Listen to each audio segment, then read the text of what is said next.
अध्यक्ष महोदय, दिनांक 6 तारखेला 6 जुलैला डोंबिवली इथे शास्त्रीनगर हॉस्पिटलमध्ये एक गर्भवती महिला गेली असताना तिचं चेकअप झाल्यानंतर तिकडच्या डॉक्टरांनी तिला सांगितलं की आपण प्रेग्नंट आहात, आपल्याला जे काही बाळ होईल कदाचित प्रीमॅच्युअर होईल आणि आपल्याला NICUची गरज लागेल, तर आपण शास्त्रीनगर रुग्णालयातून दुसऱ्या रुग्णालयात जा, इथे NICUचे सगळे जे बेड्स आहेत ते भरलेले आहेत. पण हे ऐकताच कोणीतरी तिकडच्या एका स्थानिक नगरसेवकाला बोलवून तिकडच्या महिला डॉक्टर, पुरुष डॉक्टर, नर्सेस, आत्ता आपण ऐकतो की आपण अजून काही नवीन नर्सिंग कॉलेज वगैरे सुरू करणार आहे, पण अध्यक्ष महोदय त्या नगरसेवकांनी हात उचलला आणि त्या डॉक्टरांना मारहाण केली. अध्यक्ष महोदय, किती गंभीर प्रकरण आहे, किती गंभीर प्रकरण आहे अध्यक्ष महोदय.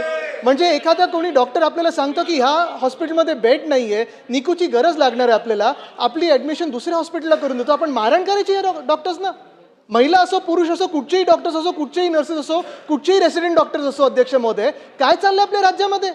मला वाटतं सगळेच इथे मान्य करतील की असं जर डॉक्टर्सना मारहाण व्हायला लागली आणि जर काम बंद झालं तर बाकीच्या रुग्णांबद्दल काय अध्यक्ष महोदय? अध्यक्ष महोदय, आमची मागणी ही आहे की आपण निर्देश द्यावे सरकारला, एक तर मुख्यमंत्री महोदयांकडून ह्याच्यावर निवेदन व्हावं, त्या नगरसेवकावर कारवाई व्हावी आणि त्या नगरसेवकाला त्याच्या पदावरनं बरखास्त केलं पाहिजे अध्यक्ष महोदय, नाही तर हा महाराष्ट्र शांत बसणार नाही अध्यक्ष महोदय. ही आपण इथे निर्देश दिले पाहिजेत अध्यक्ष महोदय. आपले निर्देश याच्यावर गरजेचे आहेत.